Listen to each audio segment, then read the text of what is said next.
So, ito ang ating generator. Medyo, ito teka lang. Ito ay isang Greenfield inverter generator. Gasoline to, no? Gasoline. Tapos, ang capacity niya ay 4,000 watts. So, paano natin to i-operate? Anong una yung ginawa nung nabili natin to, kuya? Ganito lang. Ito lang. Unang kong ginawa ito. Tinanggal ko lang. Kinabit ko ito. Ito ang una kong ginawa. Tapos, pagkagawa ko noon, yung battery sa loob. Yung sa loob. Wala yung battery nung dumating dito? Hindi nakakabit. Hindi nakakabit. Ikinabit ko lang yung battery doon. Paano kinakabit yung battery? Ay, ano lang. Para lang din sa sasakyan, mayroon lang siyang clip na yung battery, ikakabit mo siya ron. Ngayon, pagkakabit ng battery, okay na. Wala ka na dapat galawin. Tingnan mo lang yung langis kung may kumpleto. Teka lang, dalawang klase ang ilalagay. Yung isa yung gasolina, tapos... Yung engine oil. Engine oil. Anong klaseng engine oil? Yung Castrol.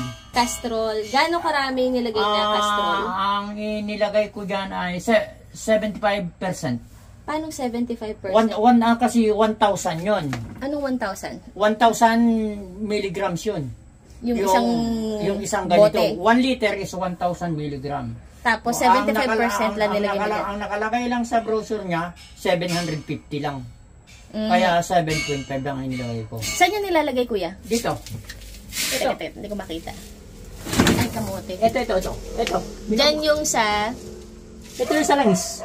Diyan yung sa langis, sa gilid dyan. Ito lang. Okay, tapos... Yan ang tinitingnan kung may langis. Kaso ito, mapapansin mo siya pag kumakain siya ng langis. Malakas ang usok niya ng tambotso. Pag oras na umusok ang tambotso, ibig sabihin nun, i-check mo yung makina dahil baka kung yung piston ring ilumuwag na. Kumakain na siya ng langis. Choice na maaari na siyang matuyuan ng langis. Pag natuyuan siya ng langis, magbabara ang piston niya, sira ang makina. Okay, teka lang. Paano ko malalaman kung mababa na yung langis niya? Malalaman mo kung mababa na langis niya. Parang meron ditong sensor Hindi dito. Tuturo ko sa iyo. Sarado ko muna ito, no? Okay. Malalaman mo siya pag mababa na ang langis niya. Ito. Ayan. Iba pa yung... Pag nag-red yan, mababa na ang langis niya.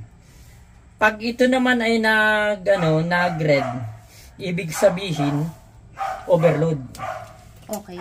Saksakan, sobrang nakalagay na material na mga nakasaksak na appliances. Teka, yung gasolina dito nilalagay sa taas. Yung gasolina ito. Madali lang yan, maglalagay ka lang dyan ng purong gasolina. Purong gasolina yan. Anong klaseng gasolina yan? Ito? Ang gasolina nito ay unleaded ba? Unleaded. Yung mas mura, no? Unleaded ang gasolina nito. Nakalagay naman dito, unleaded gasolina. Ito ba? Ito siya. Hindi, may nakalagay na dito, unleaded. May nakalagay dyan. May nakalagay dyan, unleaded gasoline. Okay, may gasolina. Yun ang yun lang. Ngayon, ito kakaunti ang gasolina nito. Nilagay nyo konti lang. Konti lang ang gasolina nito. Kung sakali, ang full tank kasi nito ay bali 10 liters. 10 liters. Yun. Okay. Ayun, dito lang. Ito hindi napakadaling operator. Kung nakita mo yan, ito lang. Teka lang. Dito muna tayo. Ito. Yan. Ito, saksakan lang ito. Ito. Teka lang. Ayan o. Ginawa ko lang ito. Sinusok mo lang yun doon. Ito, ginawa ko lang ito. Saksakan lang ito. Pagka umandar, lahat ng mga ito, dyan mo isasaksak. Teka kuya. Ito, nung binili namin to, ito lang ang kasama. Yan lang ang kasama, wala itong wire na ito. Yung wire na ginamit mo dyan ay? 14. Okay. Dalawa yun? Ay, hindi. Itong wire na ito? Oo. 12 ito. Kasi ito, outlet ito eh. 14 ilaw yun. Pang ilaw lang. Ito, pang outlet, pang saksakan, 14. Ay, 12. Isang ganito yung 12. So, dalawang 12? Hindi, parehas ang numero niya 12. Pinutol ko lang yan, hinati ko lang yan. Bakit dalawa yung linyang niya? Kaya dalawang linya nito, isang positive, isang negative. Isang ground, isang linya. Ang isa nito ay ground lang. Kasi pagka walang ground, walang kuryente rin. Hindi rin tumatakbo. Okay, sige nga. Okay, isasak mo na dyan. Ito may palatandaan dito. Tingnan mo yung, yung liter sing yun. So, ang may liter C dyan ay ito. Isang ito. Yun na isusuksok doon. Ito ang para dito. Okay. Yan o. Para Tapos ititwist mo siya o susok lang. Ganun lang. Okay. Ganun na, okay na yan. Pag umandar yan, may kuryente na yan. Teka, so paano to paandarin? Ay, ito lang, oh. Ay, yan, oh. Ayan, oh. I-choke mo muna. Bago mo siya ipandar, naka-choke siya. Ganyan. Choke, tapos? Pag ano, mama, pakinggan mo. Wait lang. Sige. Push start lang tayo. Ayun na. Ayan, parang hirap na hirap ang makina. Bakit? Kasi naka-choke. Ngayon, para mag-precision niya. Ayan, itong buhit na ito, dapat nakatapat doon. Okay. Okay na yun. Okay na, wala Gawa na yan. Ha? Okay na siya noon. Okay na yan. Gusto mo na. Kumana yung mga pandesita dito. Saklit lang dito. Dalawang dito. Saan yan pupunta? Ito. Dito sa first floor. Doon sa kabila. Lahat na yan meron. Hanggang doon sa itaas mo. Okay. Tapos, kuya may isa pa doon o dalawa yun o? Isa dito tsaka ito. Ano yan? Ngayon, kung marami kang ilalagay, may reserve yan. Ito pa, may isa pa. Pag marami lang. O, halimbawa, ito, hindi pa ito nakaset. Hindi pa ito nakalagay dito. Hindi pa ito nakalagay dyan.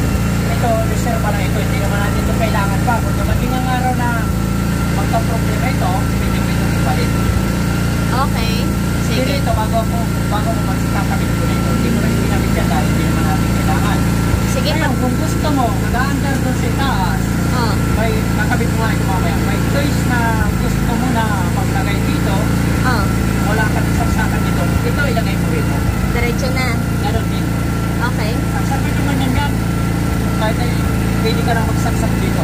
Okay. Teka, paano patayin? Paano ba tayo? Ito lang.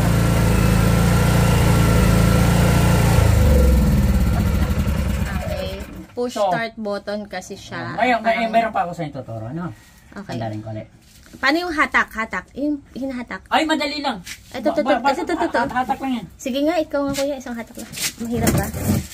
Gagamitin mo lang siya. Kung gusto mo hatakin, pwede mo siya ganyan eh. Papabiluin mo lang siya para mahatak mo. Okay, dahil mo. Isa. Dalawa. Isa. Yari ka. Hindi na kaon. Okay. Ayun. Tapos, pag naka-choke siya. lipat sa on. Huwag ka mabad, okay na. Nag-blend yun na. Yellow. Okay. Ayan. Okay na yan. Apo. Ngayon, malalaman mo siya. Pag itong green na ito ay pumunta dito at nagkulang. Overload. Ibig sabihin overload ang nakasaksak mo. Sobra. Nagbawas ka. Okay. Pag nagbawas ka, babalik doon. Pag nag-in yun, okay na. Doon. Ngayon, ito ba? Gusto mo? Pag konti ang nakasaksak. Gusto mong humina sa gasolina. Ito. Eco. Ayan o. Eco mode. Eco mode. Yun yung eco mode. Pag tatanggalin mo eco mode pa paano? Pipili Lang sa baba ulit. sa baba. Up and down lang yan. Okay, sige. Eco mode, itaas. Gusto mo tanggalin yung eco mode? Baba. Baba. Okay. Dito, huwag mo itong gagalawin. Ano ba yung isa na yun? Teka, ano yun? Button controller. Ano yan? Yan ay ano yan, yung naka-switch lang yan. Hindi mo pwede galaw-galawin ito. Okay. Kasi naka-switch na yan. Kasi ito, bago ito umandar, itong button na ito, at nung hindi mo ginagamit na palabas yan. Okay. Kailangan bago mo siya sa pandarin, task mo siya. Patayin mo na, kuya, para magkarinigan tayo. Ngayon, naka-permi na siya. Okay na yan dyan. May iba pa ba akong dapat malaman dyan? Wala na. Ay meron pa doon, no? Kaya lang hindi pa natin matatry Ito, nun. saksakan. Hindi, kuya, yun yung parallel operation outlets. Kasi kung sabi doon sa mga reviews, itong ganitong klase ng generator, pag bumili pa ako ng isang ganito, pwede kong pagsabayin yung dalawa at mag-produce ng dalawang times 2 na power. Ito. Ayun yung sa parallel. Ayun daw. Ito. Yan yun? Ito yun. Itong dalawang ito. Yung isa, support lang, ganun. Tapos, dalawang nag-aandar.